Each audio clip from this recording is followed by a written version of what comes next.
नमस्कार दोस्तों, study with team Banaras channel पर आपका स्वागत है। आज हम लोग टीआरई 2 में जो साइंस के क्वेश्चन पूछे गए थे उसे डिस्कस करने वाले हैं और आपको जो भी आंसर बताए जाएंगे बिल्कुल ऑथेंटिक होंगे, जो कि आपके ऑफिशियल आंसर की में दिया गया था।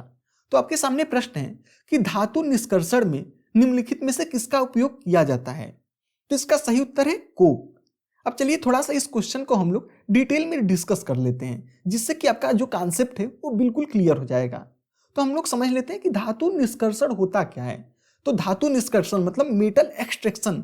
जैसे धातु क्या होता है, लोहा हो गया, सोना हो गया, पारा हो गया, ये सब क्या है धातु। तो ये आपको ओरिजिनल फॉर्म में तो मिलेगा नहीं। जैसे हम लोग लोहा देखते हैं तो ओरिजिनली आपको जमीन के अंदर से तो लोहा खदान से मिलेगा नहीं। इसमें क्या होता है, थोड़ा सा एक स्टेप पहले आते हैं। तो लोहा जैसा हम लोग देखते हैं, इससे एक स्टेप पहले आएंगे तो उसे क्या कहते हैं, ओर कहते हैं, या फिर इसे अयस्क कहते हैं। अयस्क क्या होता है, जो धातु रहे प्लस उसके साथ कुछ अशुद्धियां मिक्स रहें। जैसे यहाँ पर लोहा है तो लोहा के साथ कुछ अशुद्धियां मिक्स रहेंगी। तो जब इसी अशुद्धियों को हम लोग निकाल देंगे अयस्क या ओर से, जब अशुद्धियों को निकाल देते हैं तो हमारे पास प्योर धातु मिलता है। तो इसे हम लोग धातु निष्कर्षण कहते हैं, ये जो प्रोसेस है। और बात किया जाए जैसे लोहा का अयस्क क्या है, जिससे बनता है लोहा, तो लोहा का ओर को हम लोग कहते हैं हेमेटाइड। ये हेमेटाइड हो गया। अब हेमेटाइड से जब इसमें से अशुद्धि निकल जाएगा तो प्योर लोहा बचेगा।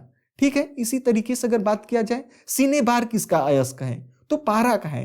पारा से पहले क्या रहेगा, जब इसमें अशुद्धियां मिक्स रहता है तो उसे हम लोग सीने बार कहते हैं। और इसी ओर से जब हम लोग सीने बार में से अशुद्धियां जो होती हैं उसे निकाल देंगे तो क्या बचेगा, पारा बचेगा।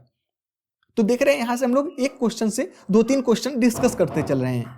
अब चलिए हम लोग नेक्स्ट क्वेश्चन पे चलते हैं। तो आपसे पूछ रहा है कि प्रिज्म से गुजरने पर सबसे अधिक अपवर्तित होने वाला रंगीन प्रकाश है। तो इसका सही उत्तर है बैगनी। अब चलिए इसे थोड़ा सा हम डिटेल में देख लेते हैं, जिससे आपका कॉन्सेप्ट क्लियर हो सके। तो यहाँ पर मान लीजिए हम एक प्रिज्म बना रहे हैं। यहाँ पर जब व्हाइट लाइट पड़ता है तो इसके बाद क्या होता है, ये अलग अलग रंगों में रिफ्लेक्ट होता है। अब देखिए जब व्हाइट लाइट यहाँ पर प्रिज्म पर पड़ रहा है तो सबसे ज्यादा अपवर्तित कौन सा हो रहा है, तो ये वायलेट कलर हो रहा है। देख रहे हैं सबसे ज्यादा नीचे क्या हुआ, रिफ्लेक्ट हुआ है। और सबसे कम कौन सा हुआ है, तो रेड हुआ है। इसे आप कैसे याद रख सकते हैं, तो विबग्योर से आप याद रख सकते हैं। वी से वायलेट, वायलेट मतलब बैगनी। आई से इंडिगो, इंडिगो मतलब क्या होता है, जो जामुनी कलर होता है। बी से हो गया ब्लू नीला, जी से ग्रीन हरा, वाई से येलो ऑरेंज और रेड। तो अगर पूछे सबसे अधिक कौन अपवर्तित हुआ है, रिफ्लेक्ट हुआ है, तो सबसे नीचे दिख रहे हैं वायलेट, फिर उससे कम, फिर ब्लू, और सबसे कम यहाँ पर जो ऊपर आ जाएंगे आप तो रेड है। सबसे कम लाल हो गया और सबसे ज्यादा बैगनी हो गया। अब चलिए नेक्स्ट क्वेश्चन पे चलते हैं। तो आपसे पूछ रहा है कि किसी चालक का प्रतिरोध समानुपात होता है। मतलब पूछ रहा है resistance of a conductor is directly proportional to, जो किसी भी कंडक्टर का रेजिस्टेंस होता है, प्रतिरोध होता है, वो किसके डायरेक्टली प्रोपोर्शनल होता है, समानुपात होता है। तो इसका सही उत्तर है लंबाई, उसके लंबाई पर। इसका सूत्र क्या होता है, आर बराबर क्या होता है, रो यल बाई ए।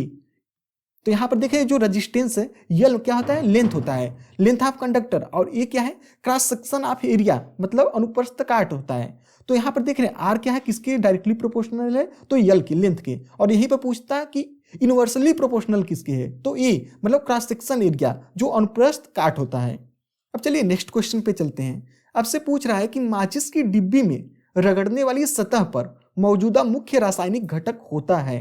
तो इसका सही उत्तर है फास्फोरस। आपने बचपन में पढ़ा होगा कि माचिस की तीली पर क्या होता है, रेड फास्फोरस होता है। आपने देखा होगा लाल रंग का होता है तो उसे ही रेड फास्फोरस कहते हैं। तो इसलिए इसका सही उत्तर क्या हो गया, बी वाला ऑप्शन। अब चलिए नेक्स्ट क्वेश्चन देख लेते हैं। तो नेक्स्ट क्वेश्चन देखिए आपसे पूछ रहा है कि निम्नलिखित में से कौन सा अल्कोहल पेय के लिए उपयुक्त है, मिथनॉल, हेक्सेनॉल, इथेनॉल। तो इसका सही उत्तर है इथेनॉल। जो लोग दारू पीते हैं उसमें क्या होता है, इथेनॉल होता है, या इसे ही इथाइल अल्कोहल भी कहते हैं, C2H5OH। और जो इथाइल अल्कोहल होता है ये बहुत ही ज्यादा अच्छा सॉल्वेंट होता है। जैसे पानी क्या है, पानी में जो चीज नहीं घुलता है, पानी भी सॉल्वेंट है, गुड सॉल्वेंट है, लेकिन पानी से भी अच्छा सॉल्वेंट कौन सा है, इथेनॉल, जो अल्कोहल होता है। इसलिए देखिए कई बार क्या होता है, जब खेत में दवा का छिड़काव किया जाता है तो कुछ ऐसी दवाइयां होती हैं जो पानी में नहीं घुलती हैं, इसलिए कहा जाता है कि आपको शराब में उसे घोल करके दवाई का छिड़काव करना है। तो इथेनॉल हो गया इसका सही उत्तर। अब चलिए नेक्स्ट क्वेश्चन देख रहे हैं। तो आपसे पूछ रहा है कि किसी ईंधन की क्षमता होती है के संदर्भ में व्यक्त की जाती है, मतलब कि जो इफिशियंसी या फ्यूल है वो किसमें व्यक्त किया जाता है? तो इसका सही उत्तर है कैलोरी मान या फिर कैलोरीफिक वैल्यू में किया जाता है। और अगर बात किया जाए इफिशियंसी या फ्यूल की यूनिट की तो किलो जूल पर केजी होता है। ठीक है, अब चलिए नेक्स्ट क्वेश्चन देख लेते हैं। तो आपसे पूछ रहा है कि खाने के डिब्बों पर जस्ता के बजाय टीन की परत चढ़ी होती है क्योंकि? तो इसका सही उत्तर है जो टीन की तुलना में जस्ता अधिक प्रक्रियाशील होता है। जस्ता मतलब जिंक। जिंक क्या होता है? ज्यादा रिएक्टिव होता है। तो अगर खाने के डिब्बे में जिंक रहेगा तो आपके खाने के साथ वो रिएक्शन कर जाएगा और जो खाना है आपका पॉइजनस हो सकता है या फिर आपको नुकसान पहुंचा सकता है। इसलिए टीन क्या होता है? कम रिएक्टिव होता है, कम प्रक्रियाशील होता है, इसलिए टीन की तुलना में, इसलिए सी वाला ऑप्शन आपका सही हो जाएगा। अब चलिए हम लोग नेक्स्ट क्वेश्चन देख लेते हैं। तो यहाँ पर पूछ रहा है कि निम्नलिखित में से कौन सी पारंपरिक सिंचाई की पद्धति नहीं है, मतलब ट्रेडिशनल इरिगेशन का कौन सा सिस्टम नहीं है? खंदक प्रणाली, चेन पंप प्रणाली या फिर ड्रिप प्रणाली, मतलब जो ड्रिप इरिगेशन होता है यही सही उत्तर है। ये क्या है? मॉडर्न तरीका है। इसमें क्या होता है, देखिए जैसे कोई पेड़ है, ठीक है, ये पेड़ है, तो पेड़ जनरली क्या होता था, पहले नाली बना करके पानी दिया जाता था, तो जिससे पानी बहुत ज़्यादा बर्बाद होता था। लेकिन ड्रिप इरिगेशन में क्या होता है, जो पेड़ रहता है इसी के पास पाइप, पतला सा पाइप रहता है और इसमें छेद कर देंगे। इससे क्या होगा, सिर्फ पेड़ के पास ही पानी जाएगा जहां पर उसको जरूरत है, ना कि पूरे खेत में। इससे पानी की काफ़ी बचत होती है। और एक स्प्रिंकल प्रणाली भी होता है, ये भी क्या है? मॉडर्न तरीका का है। लेकिन पारंपरिक तरीका की बात किया जाए तो खंदक प्रणाली और चेन प्रणाली है। तो आपसे पूछा था कौन सा नहीं है, तो ये सी वाला ऑप्शन हो जाएगा। अब नेक्स्ट क्वेश्चन पे चलते हैं। कह रहा कि मानव गुर्दे की कोशिका में लिंग गुणसूत्रों की संख्या कितनी होती है? 1 जोड़ा, 2 जोड़ा या फिर 3 जोड़ा? तो इसका सही उत्तर है 1 जोड़ा। आपसे क्या क्वेश्चन पूछा था कि जो किडनी सेल होता है उसमें कितने सेक्स क्रोमोसोम होते हैं? तो जोड़ा का मतलब क्या होता है? 2। जैसे अगर आदमी है, एक औरत है या लड़का लड़की है तो उसे क्या कहते हैं? जोड़ा कहते हैं। तो जोड़ा में हमेशा 2 होते हैं। इसी तरीके से अगर बात किया जाए कि मानव शरीर में कितने गुणसूत्र होते हैं, तो 23 पेयर होते हैं, 23 जोड़े होते हैं। लेकिन अगर संख्या की बात किया जाए तो एक पेयर में 2 होते हैं, तो 23 पेयर में कितना हो जाएंगे? 46 हो जाएंगे। अब चलिए हम लोग नेक्स्ट क्वेश्चन देख लेते हैं। आपसे पूछ रहा है कि मानव कान का श्रवण परास क्या होता है, मतलब कि मानव का जो कान है वो कितने रेंज तक सुन सकता है? तो इसका सही उत्तर है 20 हर्ट्ज से 20,000 हर्ट्ज तक। वहीं पर देखिए अगर बात किया जाए जो 20 हर्ट्ज से कम होते हैं उसे हम लोग क्या कहते हैं? अश्रव्य वेव कहते हैं या फिर इंफ्रासोनिक वेव कहते हैं।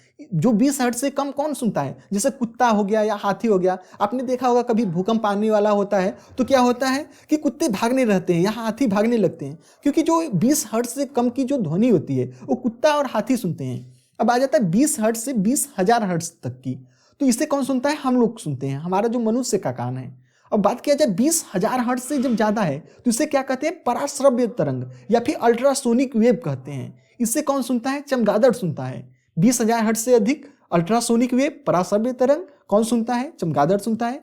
20 हर्ट्ज से अगर कम रहेगा तो उसे अवश्रव्य तरंग या फिर इंफ्रासोनिक वेव्स कहेंगे। इसे कौन सुनता है? कुत्ता या हाथी सुनता है।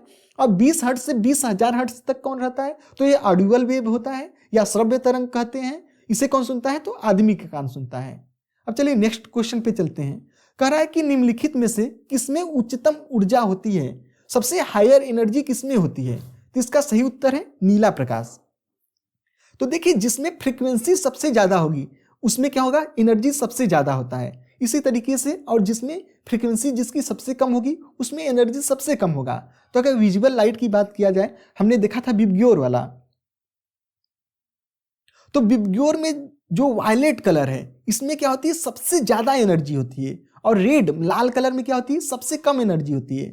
वायलेट में सबसे ज्यादा हो गया, फिर इंडिगो में उससे कम, ब्लू में उससे कम, ग्रीन में उससे कम, येलो में उससे कम, फिर उसके बाद ऑरेंज में, और सबसे कम कहाँ होता है?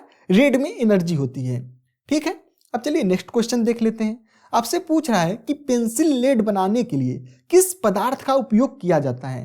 तो इसका सही उत्तर है ग्रेफाइट का। जो पेंसिल का नोक होता है जिससे लिखा जाता है वो किसका बना रहता है? तो वो ग्रेफाइट का बना रहता है। अब चलिए नेक्स्ट क्वेश्चन देख लेते हैं। तो आपसे पूछ रहा है कि प्रकाश की एक किरण दर्पण पर 30 डिग्री के कोण पर आपतित होती है, अभिलंब और परावर्तित किरण के बीच का कोण क्या होगा? तो देखिए यहां पर हम लोग फिगर बना लेते हैं जिससे आप आसानी से समझ पाएंगे। तो यहाँ पर देखिए कह रहा है कि जो आपतित कोण है वो कितने डिग्री का है, ये 30 डिग्री का है। ठीक है, यहाँ पर 30 डिग्री हो गया। और आपसे पूछ रहा है जो अभिलंब है, नॉर्मल है, और परावर्तित किरण के बीच का कोण आपसे पूछ रहा है। तो देखिए ये क्या होता है, आई होता है, और ये क्या होता है, आर। आई बराबर आर होता है। अगर ये 30 डिग्री आपका दिया है तो नॉर्मल से टोटल 90 डिग्री होता है। अगर यह 30 है यहाँ तक का, तो बाकी ये 60 हो जाएगा। आई कितना हो गया, 60 हो गया। तो आई 60 है तो आर भी कितना हो जाएगा, 60 हो जाएगा। ठीक है, अब चलिए नेक्स्ट क्वेश्चन पे चलते हैं।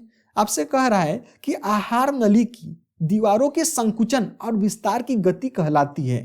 तो क्या कहलाती है, क्रमाकुंचन कहलाती है। और इसे अंग्रेजी में हम लोग क्या कहते हैं, इसे अंग्रेजी में हम लोग पेरिस्टेल्टिक मोमेंट कहते हैं। अब देखिए नेक्स्ट क्वेश्चन आपसे क्या पूछ रहा है कि मस्तिष्क के कौन से भाग रक्तचाप मतलब ब्लड प्रेशर को नियंत्रित करता है। तो इसका सही उत्तर है पोन्स, मेडुला और सेरिबेलम। ठीक है, और नेक्स्ट क्वेश्चन देख लेते हैं क्या कह रहा है कि निम्नलिखित में से कौन सा सबसे कम घर्षण उत्पन्न करता है। तो इसका सही उत्तर है रोलिंग घर्षण। इस तरीके से देखिए हम लोगों ने सारा जो साइंस का क्वेश्चन था उसे डिस्कस कर लिया है डिटेल के साथ। आपको यह वीडियो कैसा लगा, अच्छा लगा हो तो इसे लाइक कर दीजिएगा और अपने दोस्तों के साथ शेयर करना ना भूलिएगा। और चैनल को सब्सक्राइब नहीं किए हैं तो उसे भी कर लीजिए, क्योंकि और भी आपको प्रीवियस ईयर के क्वेश्चन जल्द ही देखने को मिलेंगे। धन्यवाद।